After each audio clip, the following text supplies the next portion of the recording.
전혀 다른 뉴스 시작하겠습니다. 국민의당 김수민 의원의 총선 홍보비 리베이트 수수 의혹 사건이 그야말로 일파만파 확산되고 있습니다. 이번 의혹에 연루된 서울 숙명여대 교수는 이것은 그냥 크리에이티브의 대가였다 이렇게 주장을 해서 오히려 더 파문을 키우고 있는 상황인데요. 지난주에 이어서 이번 주에도 국민의당 리베이트 의혹 사건 이어가도록 하겠습니다. 오마이뉴스 정치팀 최지용 기자를 전화로 연결합니다. 최 기자 나와 계신가요? 예, 안녕하십니까. 네. 자, 우선 김수민 의원 사건 일파만파 계속 커져가고 있는데요. 지금 이 시각 국민의당 최고위원회 하고 있을 텐데 여하튼 김수민 의원의 지도교수였던 숙명여대 교수가 드디어 입을 열었죠. 지난주 검찰 조사도 받은 것 같은데요. 핵심 메시지는 어떤 겁니까? 예, 김수민 의원의 지도 교수인 김한목 교수는 숙명여대 그 시각영상 디자인학과 교수입니다. 그래서 네. 그 김수민 의원의 브랜드 호텔이라는 벤처 기업이 숙명여대 안에 그 디자인 동아리일 때부터 지도 교수를 하셨던 분인데요. 각종 언론 인터뷰에서 이 사건이 일어나기 이전에 이미 각종 여러 인터뷰에서 브랜드 호텔을 사실상 키워낸 장본인이었습니다. 검찰 조사를 일요일 날 받았는데요. 네. 결과적으로는 기존에 이제 국민의당이 해왔던 주장과 일맥상통했습니다. 업체들과 브랜드 호텔의 계약은 정상적인 계약이었고 업무의 대가로 돈을 받았다는 게 김 교수의 주장이었습니다. 네, 그렇군요. 근데 핵심적으로 사건을 지금까지 이 중앙선거관리위원회와 검찰이 진도를 낸 사건의 내용을 좀 종합을 해보면 약 30억 원이 넘는 돈의 홍보비 예산을 우선 이 브랜드 호텔이라는 회사를 통해서 두 개의 업체로 나누어졌고 결국 거기서 리베이트로 2억 3천만 원 가량을 다시 건네 받은 네. 거다. 이제 이게 리베이트냐 크리에이티브의 대가냐 이제 이 논란이 우선 있는 네네, 것인데요.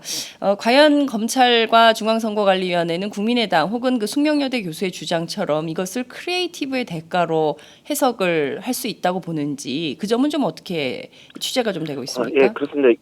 정확하게는 이 국민의당이 자금이 네. 브랜드 호텔을 통해서 두 개 업체로 간 건 아니고요. 네. 국민의당에서 두 개 업체로 돈이 갔고 브랜드 호텔과는 국민의당이 일을 하고 있었는데 네. 국민의당이 브랜드 호텔로 지급해야 될 돈이 그 업체들을 통해서 지급이 된 거였습니다. 네. 이런 맥락을 봤을 때 중요한 것은 브랜드 호텔이 실제로 어떠한 크리에이티브 업무를 했느냐, 쉽게 말해서 카피 또는 시안, 네. 디자인 이런 것들을 했느냐가 또 쟁점이 될 것 같은데요. 네. 김 교수의 주장은 이번에 국민의당이 선거에 사용했던 1번과 2번에게는 지혜가 많았다. 라는 내용의 그런 카피 문구 이런 것들을 다 브랜드 호텔의 그 홍보 TF팀에서 네. 작성을 했다고 하고요. 그런 것들을 대가로 이제 각 대행 업체들로부터 돈을 받은 거다라고 주장하고 있습니다. 하지만 이게 결국은 2억 2천만 원이 리베이트냐 아니냐를 가르는 결정적인 요인은 네. 어디에 사용되느냐가 될 것 용처가 같습니다. 중요하죠. 예. 예, 그렇습니다. 결국 그게 국민의당으로 들어오거나 김수민 의원의 계좌로 들어왔다면 공천 헌금이나 불법 정치 자금으로 볼 수 있는 여지가 있고요. 네. 검찰이 추가적으로 한 가지 더 이것을 불법 정치 자금을 보고 있는 것이 이유가 하나 더 있는데요. 네. 실제로 이것이 국민의당으로 들어오지 않았다고 하더라도 불법 정치 자금을 볼 수 있다는 겁니다. 네. 왜냐하면 국민의당이 원래 브랜드 호텔에 지급해야 될 돈이 있었는데 네. 그 돈을 지급하지 않고 각 업체들에게 부당하게 그것을 떠넘겼다는 거죠. 그러니까 2억 2천만 원을 지급하지 않음으로써 네. 그 국민의당이 돈을 남겼다라는 그런 이야기도 될 수 있다라고 지금 검찰 쪽에서 이야기가 나오고 있습니다. 네, 점점 좀 약간 꼬여가는 것 같은데요. 우선 예, 그렇습니다. 어찌됐든 그 국민의당의 주장대로 그리고 또 김수민 의원의 지도 교수였던 숙명여대 교수의 주장대로 크리에이티브 대가였다라고 하려면 실제로 그에 상응하는 내용들이 좀 종합이 돼야 될 텐데 현재까지는 그런 내용이 좀 부족한 것 같고요. 예, 무엇보다 맞습니다. 당 홍보와 관련된 예산인데 계약서는 맥주 광고 용역으로 썼다. 이런 사실이 예. 또 확인이 됐어요. 이 내용은 어떤 건지 좀 설명을 부탁드릴게요. 예, 이 김 교수가 이 브랜드 호텔과의 정확한 관계가 어떤 건지 지금 확인이 안 되고 있는데요. 네. 실제로 어떤 그 브랜드 호텔에 맺은 계약 관계에 이 김 교수가 대부분 관여를 한 것으로 보입니다. 그 맥주 광고 이야기 같은 경우는 실제로 이 두 개 대행 업체와 브랜드 호텔이 돈을 주고받는 그 과정에서 네. 계약을 맺지 않은 상태로 업무를 그렇죠. 진행했다는 겁니다. 그리고 이후에 성관이가 조사에 들어오니까 급하게 그것을 계약서로 만들었는데 네.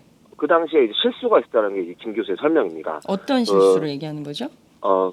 TV 광고 두 개의 대행 업체가 있습니다. 네. 그 선거 공보물을 대행하는 예. 업체가 있고요. 예. TV 광고를 대행하는 업체가 있는데 이 TV 광고를 대행하는 업체에서 추후에 이 그 브랜드 호텔의 어떤 가능성을 보고 이후에 있을 맥주 광고에 대한 계약을 이번 계약을 돈을 넘기는 과정으로 계약 금융식으로 돈을 넘기는 과정으로 계약서를 만들었다는 겁니다. 근데 이게 잘 사실 이해가 안 납득이 되는데 이게 무슨 말인가요? 예, 납득이 안 되는 네. 해명입니다, 사실. 네. 예. 그렇기 때문에 그러니까 국민의당 선거 공보물에 관한 업무를 주고받았지만 네. 계약서는 이후에 네. 진행할 맥주 광고의 계약서로 계약을 했다는 겁니다. 그게 이게 말이 광고업계에서는 가능한 이야기인지 모르겠지만 네. 일반인의 상식으로는 좀 납득이 안 되는 해명이거든요. 그 말씀하신 내용을 좀 들어보면 그 김 교수의 주장은 이게 계약서를 안 쓰는 첫 번째 계약서를 안 쓰고 광고 계약을 맺는 것은 다반사다. 이것은 네, 관행이다. 이런 주장을 하고 있는 것이고요. 그 계약서가 없는데 알고 봤더니 또 맥주 광고로 계약서가 체결된 대목에 대해서는 이것은 실수였다. 그리고 네, 그렇습니다. 이것은 사실 다음번에 계약할 그러니까 맥주 광고를 대신한 잘못된 실수였다. 이런 주장을 하는데 이게 광고업계의 관행이라고 김 교수는 주장을 하고 있지만 상식의 눈에 비춰볼 때는 도무지 이해할 수 없는 그런 상황이네요. 그죠? 그렇습니다. 이것이 또 선관위의 조사 이후에 네. 계약서가 급하게 만들어졌다는 점도 좀 그렇죠. 의문을 가질 수밖에 없는 지점입니다. 성관위 조사가 들어가니까 사후 약방문격으로 계약서를 만들었는데 알고 보니 그 계약서의 내용도 당 홍보와 전혀 관련이 없는 맥주 네. 광고와 관련된 것이었다. 그러니까 이것은 어느 대목을 둘러봐도 좀 어불성설이에요. 그렇죠? 좀 이렇게 합리적이고 그렇습니다. 상식적으로 네. 납득할 수 없는 이런 수준이다. 이렇게 볼 수 있을 것 같은데요. 지금 말씀하신 내용을 좀 종합을 해보면 어찌됐든 그 검찰 조사 그리고 또 소환 조사가 불가피해 보이는데 우선 지난 주말에는 김수민 의원 측에 2억 3천만 원 가량을 건넨 것으로 확인된 해당 업체들이 줄줄이 소환 조사를 받았어요. 그렇죠? 네, 그렇습니다. 이 업체를 대상으로는 그 국민의당이 실제로 리베이트를 요구한 적이 있는지, 그리고 2억 3천만 원을 어떻게 조성해서 전달을 했는지, 시점 그리고 계약서 내용 등을 이제 집중적으로 조사한 것으로 보고 있고요. 네. 이 지점에서 검찰 역시 이 2억 3천만 원의 용처에 대해서 집중적으로 좀 수사하고 있다고 볼 수 있겠습니다. 그렇군요. 지금 핵심은 과연 이 돈이 누구에게 어떻게 흘러갔느냐. 첫 번째, 김수민 의원 개인 계좌로 흘러가서 개인 용도로 쓰인 것이냐, 아니면 이 돈이 다시 당으로 흘러 들어가서 당에서 사용된 흔적이 있느냐. 이게 핵심 검찰 조사 핵심 내용이 될 것 같은데요. 그러면 예컨대 당으로 흘러가서 쓰였다면 이것은 명백한 정치자금법 위반 혐의가 되는 것이겠죠? 예, 그렇게 볼 수 있겠고요. 네. 그런 지점에서 이것이 김수민 의원의 비례대표 공천 헌금이지 않겠냐라는 지금 의문도 지금 제기되고 있는 상황입니다. 네, 그렇군요. 김수민 의원에 대한 검찰 소환 조사 이것도 좀 임박했다고 봐야 될까요? 이 점은 좀 어떻게 지금 관측이 되고 있습니까? 김 교수가 네. 그 참고인으로 일단 조사를 받았지만 네. 실제로 이 사건의 가장 핵심적인 인물이라는 걸 봤을 때 김수민 의원의 소환 조사도 곧 이제 이루어질 것으로 예측할 수 있겠고요. 현재 검찰은 이 압수수색을 통한 증거물 조사를 상당히 진전을 시켜서 네. 거의 마무리 단계에 있는 것으로 알려졌고요. 결과적으로 김 의원을 조만간 소환할 것으로 보입니다. 그렇군요. 자, 이렇게 앞서 말씀해 주신 대로 김수민 의원의 공천과 연관이 돼 있다면 이것은 당 내부에 대한 조사도 불가피해 보인다 이렇게 보이는데 우선 지금 국민의당 사무총장인 김영환 의원이 본인이 비례대표로 김수민 의원을 추천한 바는 없다. 어제 이제 그런 입장을 밝혔는데요. 실제 네. 비례대표 선정 과정에서도 상당히 문제가 있었다. 이런 지적이 지금 나오고 있는 상황이죠. 예, 그런 지점에서 지금 국민의당 내부에 어떤 네. 분열적인 상황이 좀 벌어지고 있는 거 아니냐라는 좀 의구심을 가질 수 있는데요. 김영환 의원은 당시에 인재영입위원장이었습니다. 네. 그리고 실제로 김수민 의원을 이 당에 소개한 것도 김영환 위원장인데요. 네. 김영환 위원장이 앞서 이야기됐던 숙명여대 그 김남옥의 교수와 네. 인연이 있었고 원래 당초에는 김 교수에게 그 홍보 업무를 요구를 했지만 김 교수가 김수민 의원을 소개를 했고 김영환 의원과의 연결 고리를 통해서 박선숙 의원이 처음 이 김수민 의원을 만난 것으로 파악이 됐습니다. 네. 그 뒤에 이제 비례대표로 확정되기까지 좀 20여일 정도의 시간이 걸렸는데요. 네. 결과적으로 보면은 김수민 의원뿐만 아니라 비례 1번 그리고 비례 2번 역시 네. 그 면접을 보지 않은 비례대표 인사들입니다. 네. 결과적으로 그 더불어민주당에서 대표에게 네. 그 3명의 지명권을 주지 않습니까? 그렇죠. 그런 것처럼 전략 공천을 했다라고 볼 수 있겠는데요. 네. 당시 상황을 비춰보면은 김수민 의원이 비례 7번을 배치받은 예. 비례 7번은 그때 당시에 이제 필리버스터 정국이었기 때문에 네. 국민의당 지지율이 상당히 떨어졌을 때였습니다. 실제로 비례 7번이 당선권이다라고 보기에는 좀 약간 무리가 있는 시기였고요. 한 4번 정도가 당선 안정권이다 이런 4번에서 얘기가 5번 있었죠. 정도. 예. 그 6번이 되냐 마냐라는 예, 핵심 정도의 쟁점이었죠. 이야기가 됐던 시기였습니다. 예. 그랬기 때문에 네. 아마 국민의당에서는 이 김수민 의원이 청년이고 여성이고 이런 것들 통해서 좀 상징성을 좀 부여해서 선거에 활용할 수 있겠다라는 판단을 했던 것 같습니다. 제가 이 전체적인 맥락을 살펴보니까 네. 김수민 의원이 실제로 당선될 거라는 예상을 하지 못하고 이런 브랜드 호텔과의 리베이트 의혹이 생기는 이런 계약 과정을 밟은 게 아닌가라는 의구심도 듭니다. 만약에 김 의원이 분명하게 비례대표가 당선이 될 거라 예상했으면 이런 식으로 계약 관계를 처리하지 않았을 거라는 추측이 가능한 상황입니다. 네. 그 최지용 기자의 판단에 따르면 이렇게 허술하게 계약 과정을 처리한 것은 김수민 의원을 당선 안정권이 아니라 당선 가능성이 없다고 상정을 해놓고 일처리를 이렇게 허술하게 처리했을 가능성도 있다. 이런 정도로 정리를 그렇습니다. 좀 하도록 하겠습니다. 네. 문제는 지금 그 박선숙 의원 사무총장이었죠, 그 당시에. 맞습니다. 지금 이게 그 박선숙 사무총장 그리고 왕주현 사무부총장 그다음에 이 김수민 의원 이렇게 내려가는 이 3자 간의 어떤 커넥션이나 문제점은 없는 것이냐. 이게 어쨌든 최종 결재권자는 당시에 사무총장이었던 박선숙 의원이었기 때문에 박 의원에 대한 수사도 불가피해 보인다. 이런 전망도 있습니다. 그 점은 좀 어떻게 취재가 되고 있습니까? 박 의원이 이 사건에서 핵심적인 인물이 되고 있는 상황입니다.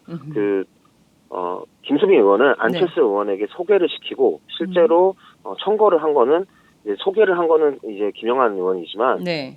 직접 면담을 하고 그 비례대표까지 가는 과정에서 이 적극적으로 나선 게 이 박선수 의원이라는 인물인데요. 네. 김 교수의 그때 당시 상황에 따라 제가 설명을 드렸는데요. 네. 박 의원이 이제 숙명여대에 찾아와서 김 의원을 만났는데 네. 당시에는 이제 김수민 대표이사였죠. 브랜드 호텔에 대표이사를 만났는데 너무 똑똑하고 일을 잘하고 또 젊은 여성이기 때문에 네. 박선숙 의원이 거의 반하다시피 한 것 같다라는 게 이제 김 의원의 의견이었습니다. 결과적으로 김 교수의 의견이었습니다. 결과적으로 이후에 브랜드 호텔이 당의 PI를 만들어오고 그리고 당의 홍보위원장이 되고 비례대표가 되는 과정에서 깊숙이 박선숙 의원이 개입을 했고 검찰은 지금 이런 리베이트를 조성하는 과정에서도 김 의원의 지시가 있었다는 거 지금 보고 있는 것 같습니다. 당시 회계 책임자기도 했고요. 그런 면에서 박 의원이요, 박 의원? 예, 박 의원이 예. 그렇습니다. 그렇기 때문에 박 의원이 안철수 대표의 핵심 측근이라는 것을 비춰보면 네. 이것이 안 대표의 책임론으로 확장될 수 있는 문제 요지가 지금 남아 있다고 볼 수 있겠습니다. 그러니까 이제 지금까지 나온 보도를 종합을 해보면 이 김수민 의원과 함께 안철수 대표를 만난 시점이 그러니까 비례공천 심사위원회가 열리기 직전인 나흘 전이었고 네, 노원구의 맞습니다. 사무실이었다는 것이고 그때 이제 처음 봤다는 것인데. 문제는 사실 정치권에서 전혀 알려지지 않았던 인물이에요. 네, 맞습니다. 그리고 이 30살의 젊은 여성 홍보 전문가라고 할 수 있죠. 이 여성이 국민의당의 비례 7번을 받게 된 과정, 물론 이제 당선 안정권은 아니었다라는 당시의 이제 정치 상황 이것이 이제 참작은 되겠지만 그럼에도 불구하고 이분이 어떻게 해서 비례 7번을 받게 될 수 있었는가 하는 점에 대해서는 검찰이 계속 수사를 할 수밖에 없겠다. 그리고 그 과정에 박선숙 당시 사무총장이 어떤 역할을 했는지도 수사를 통해서 확인하고 알려져야만 하는 그런 내용이다. 이런 말씀을 네, 좀 드릴 수 있을 그렇습니다. 것 같습니다. 문제는요. 사실 이 사건이 지난 4.13 총선 직후부터 이른바 박선숙 사건, 박선숙 건으로 해서 당 내부에 회자가 됐었던 바 있다. 이런 말씀을 지난 시간에 해주셨는데 네. 지난달에 박선숙 의원 주도로 조사가 있었다면서요. 당 내부에서. 그러나 이것은 문제없다. 이런 결론을 내렸다. 이런 보도가 좀 나왔는데요. 이것은 실제 어떤 조사가 국민의당 차원에서 이루어졌는지 좀 궁금한데요. 어떤 건가요? 예, 박 의원이 직접 조사를 했다는 것 자체가 일단 좀 부실한 면이 있는 것인데요. 그것이 당사자가 조사를 아니고, 했다는 거죠? 예, 결과적으로 네. 이 사건이 박선수 의원 같은 경우는 의원 측 같은 경우는 이 사건이 왜 이 선관위에게 고발이 됐고 어떤 의도로서 이 고발이 됐는지를 좀 더 살펴본 것 같습니다. 그리고 당내 알력 다툼이라는 건데요. 결과적으로 자기네는 어떤 계약 관계에서 문제가 없고 네. 그런 계약 관계를 좀 계약 관계 허술함은 있지만 계약 관계 문제는 없고 그런 허술함을 당내 누군가가 이 선관위 고발을 함으로써 이 문제가 불거졌다 이런 식으로 결론을 내렸던 것 같습니다. 그렇기 때문에 이 사건이 처음 선관위에 의해서 공개됐을 때 상당히 해프닝이다 이런 식으로 이제 반응을 했던 걸로 볼 수 있겠습니다. 근데 이제 이후에 밝혀진 내용들이 계약의 허술함이 솔직히 상식의 범위 밖으로 나가고 있기 때문에 네. 이 사건에 대한 그 의문이 점점 커지고 있는 상황이 된 겁니다. 그렇군요. 문제는 이번 사건이 내부 고발에 의해서 초동 수사가 시작됐다는 점입니다. 그러니까 이게 단순한 계약 관계의 허술 뭐 이런 것들을 넘어서서 네. 실질적으로는 공천 헌금 문제 그리고 또 종국에는 정치자금법 위반 당 전반에 대한 조사 이렇게 확산이 되면 결국에는 안철수 대표뿐만 아니라 국민의당 전체에도 상당히 큰 영향을 미칠 수 있겠다 이런 전망이 가능할 것 같고요. 지금 현재 이상돈 의원을 단장으로 하는 진상조사 TF가 마련이 됐는데 어떤 활동을 지금 하고 있나요? 예, 지난 금요일날 이제 이상돈 최고위원이 진상조사 TF의 단장으로 임명이 됐는데요. 네. 아직까지 위원을 구성하지 못했습니다. 오늘 위원을 구성을 해서 안철수 대표에게 제출을 하고 안철수 대표가 승인을 할 경우에 이제 오늘부터 본격적인 조사 활동에 들어갈 것으로 보이고요. 오늘 첫 회의가 이루어지는데 관심사는 당 내부에 관한 조사입니다. 사실 당의 조사 TF가 검찰 수사만큼 정밀하게 어떤 기업 간의 관계라든가 계약 문제를 파헤치기는 힘들 것이라고 보고 있고요. 네. 당의 공천 헌금이 실제로 유입이 됐는지 여부, 그리고 그 과정에서 누군가가 개입이 돼 있는지 여부, 이런 것들이 오히려 조사단의 핵심적인 조사 내용이 될 것으로 보고 있습니다. 네, 당 내부의 공천 헌금 문제 그리고 비례대표 과정에서의 문제 사실 이것은 안철수 대표하고도 관련이 있기 때문에 여기까지 그렇습니다. 확산시켜서 조사를 하려면 안철수 대표가 어떤 판단을 하고 있는지도 굉장히 중요하다라는 이상돈 의원의 주장이 오늘 아침 조간에 실렸던데요. 자체 조사에서 어느 정도나 속도를 내는지 저희가 좀 지켜보도록 하겠습니다. 또 하나 관전 포인트가 있는데요. 이 비례대표 홍보물 관련해서 당의 그 홍보 관련 당직자들이 이거 공개 입찰해야 된다 이런 주장을 분명히 한 바 있다. 그럼에도 불구하고 당 수뇌부는 그냥 묵살했다. 실질적으로 그냥 수의 계약으로 결론을 내버렸다. 브랜드 호텔로 밀어주기, 일감 몰아주기를 했다. 이런 주장이 나왔는데요. 이 점은 좀 어떻게 파악이 되고 있습니까? 예, 대행 업체를 선정하는 과정에서부터 조금 잡음이 있었던 걸로 보이는데요. 왕주현 사무부총장이 네. 실제로 지금 그 선거 공보 업무 대행 업체에게 20억 가량이 전달이 됐는데요. 네. 18억 정도의 이 공보 업무를 하겠다라는 업체도 있었다고 합니다. 하지만 왕주현 이 사무부총장이 그 18억을 제시한 업체가 실적이 얕고 그리고 자신이 그 20억이 들어간 그 업체가 잘 알고 있기 때문에 거기에 좀 영향이 있다는 걸 잘 알고 있기 때문에 그쪽과 계약을 맺었다라는 건데요. 선거 과정이 좀 급박하고 빠르게 이 업무를 처리해야 될 필요가 있기 때문에 수의 계약으로 맺었다는 게 이제 국민의당의 이야기입니다. 하지만 이제 다른 정당의 사례를 제가 지금 살펴보고 있는데요. 네. 더불어민주당 같은 경우는 거의 모든 홍보물을 개별적으로 다 여러 업체에 맡겼습니다. 공개 입찰을 했다는 건가요? 이 입찰 여부는 제가 확인이 되지 않고 있습니다. 아직까지는 네. 확인되지 않고 있는데요. 네. 이 홍보 대행 업체 수가 국민의당과는 비교가 안 될 정도로 많이 있습니다.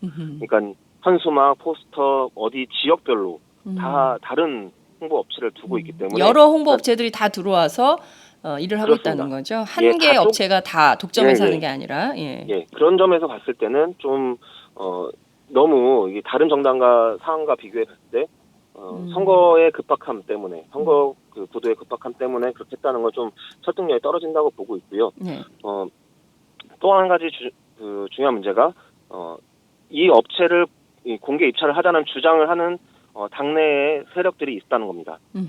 결국 그 수의 계약을 맺은 그 결정에 반발한 사람들이 분명히 내부에 존재하고 결국 그것이 당내 갈등으로 불거지고 있는 게 아니냐라는 지금 이야기도 나오고 있습니다. 그렇군요. 지금 뭐 국민의당 수뇌부, 당 지도부에서는 이게 관행이었고 특히 이제 이 김수민 의원이나 박선숙 당시 사무총장이나 왕주현 사무부총장이나 이 사건 관계자들은 관행이었고 문제가 아니다라고 주장을 하지만 최근에는 하도 이 수의 계약 때문에 문제가 생겨서 대부분은 그 비용을 깎아서 만약에 20억이다 그러면 18억을 그렇습니다. 부르면 18억을 주는 그런 업체에 그냥 맡긴다. 그냥 아예 그걸 깎는다. 옛날에 뭐 리베이트 아주 옛날에는 그런 것들이 있긴 했었지만 최근에는 그런 관행이 사라졌다라는 게 더불어민주당 등 야권 정치인들 혹은 관계자들, 당직자들의 설명인 것 같습니다. 여하튼 네. 관행이라는 말로 설명할 수 없는 수많은 문제점들이 지금 발견되고 있다는 점, 이 점을 좀 말씀드리고 싶고요.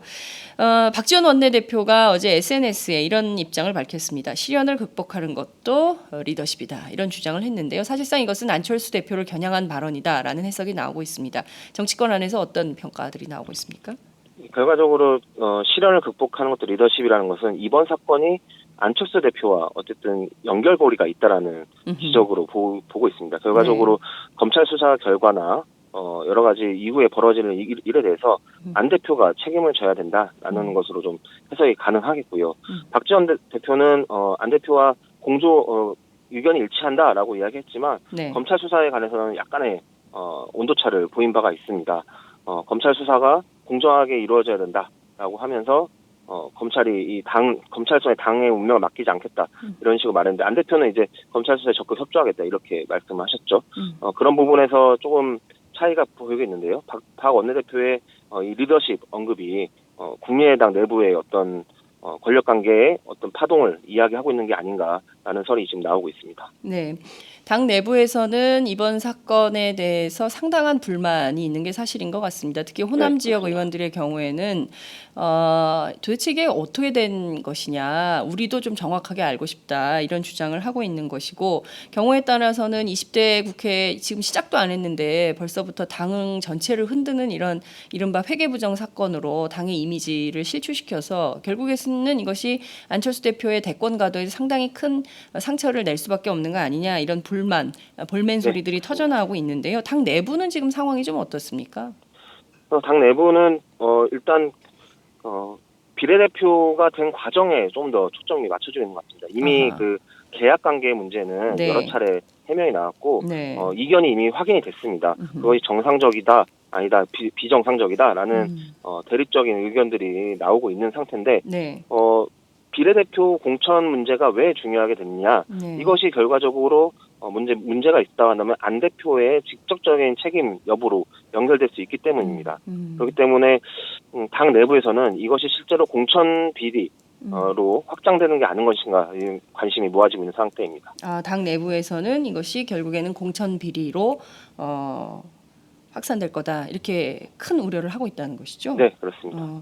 무엇보다 이런 보도도 나왔어요. 박선숙 당시 사무총장 박선숙 의원이 이 김수민 의원의 백그라운드를 좀 살펴봤더니 이분이 14대 민자당 그 비례대표 국회의원을 지낸 충북의 유력 사업가 사학 관련돼 분이기도 한데 김현배 전 의원의 딸이다. 그래서 이 비례대표를 주는 데 대해서 좀 신중해야 되는 거 아니냐 이런 입장을 밝혔지만 이마저도 당 지도부에서 큰 문제 아니다 이렇게 치부하고 넘어갔다 이런 보도도 나왔는데요. 이 점은 좀 어떻게 확인이 좀 되고 있습니까? 예, 그 부분은 정확하게 확인은 안 되는데요.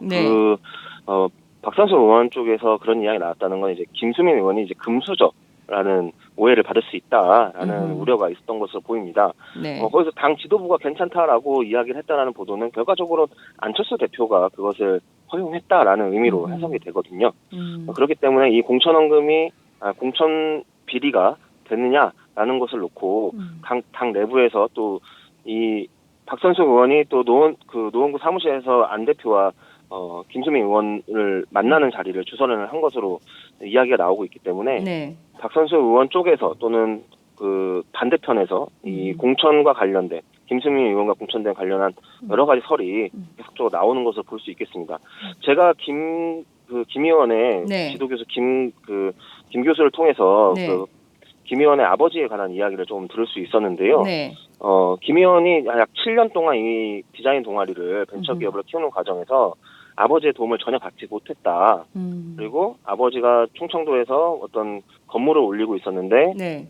지난 한 해 동안 이 건물이 공사가 중단돼 있었다. 그만큼 자금의 어려움을 겪고 있는 것으로 들었다. 그렇기 때문에 김 의원의 아버지가 어떤 김 의원에게 어떤 도움을 주거나 그러지는 못했을 거다라는 이야기를 한 적이 있습니다. 그 일방의 주장인 것이죠. 그렇습니다. 일방의 주장입니다. 주장인 것이고 그것은 뭐 김수민 의원의 지도 교수인 숙명여대 교수의 일방의 주장인 것이고요. 그리고 이제 도시개발이라는 회사 네, 맞습니다. 건설업자이면서 이제 충북 지역에 상당히 유력한 재력가로 알려져 있기 때문에 그 부분과 관련해서는 조금 더 확인이 좀 필요할 것 같고요. 맞습니다. 무엇보다 핵심적인 내용은 김수민, 왕주현, 박선수 이렇게 세 명으로 이어지는 커넥션과 그리고 이것이 과연 공천 비리, 공천 파문에 공천 헌금을 얼마나 받고 했던 것이냐 하는 문제를 좀 가리는 게 핵심인 것 같고요. 앞서 지적해주신 대로 비례대표 1번, 2번 포함해서 김수민 의원까지도 비례대표 공천 심사를 제대로 안 하고 그냥 순번을 준 문제. 이것은 예. 어찌 보자면 국민의당이 정당으로서 어떤 그 프로답지 못한 처우를 한 것이 아니냐. 이런 비판도 좀 가능할 것 전략공천이라는 같은데요. 건데요. 예. 네. 전략공천. 전략공천이라는 건데요. 네. 국민의당이나 더불어민주당 같은 경우는 그런 전략공천을 하는 것이 당원에 이제 명시가 돼 있습니다. 네. 하지만 국민의당은 그런 규정이 없는 것으로 제가 파악을 하고 있는데요. 네. 나중에 문제가 될 수 있을 것으로 보입니다. 그렇군요. 그러면 김수민 의원의 경우에도 당 대표의 전략공천이었다라고 판단한다면 이것 역시도 이 점 역시도 안철수 대표 책임에서 벗어나기 어렵겠네요. 그게 가장 큰 연결고리가 될 것 같습니다. 그렇군요. 오늘 말씀 잘 들었습니다. 고맙습니다. 감사합니다. 네, 지금까지 오마이뉴스 최지용 기자와 함께했습니다.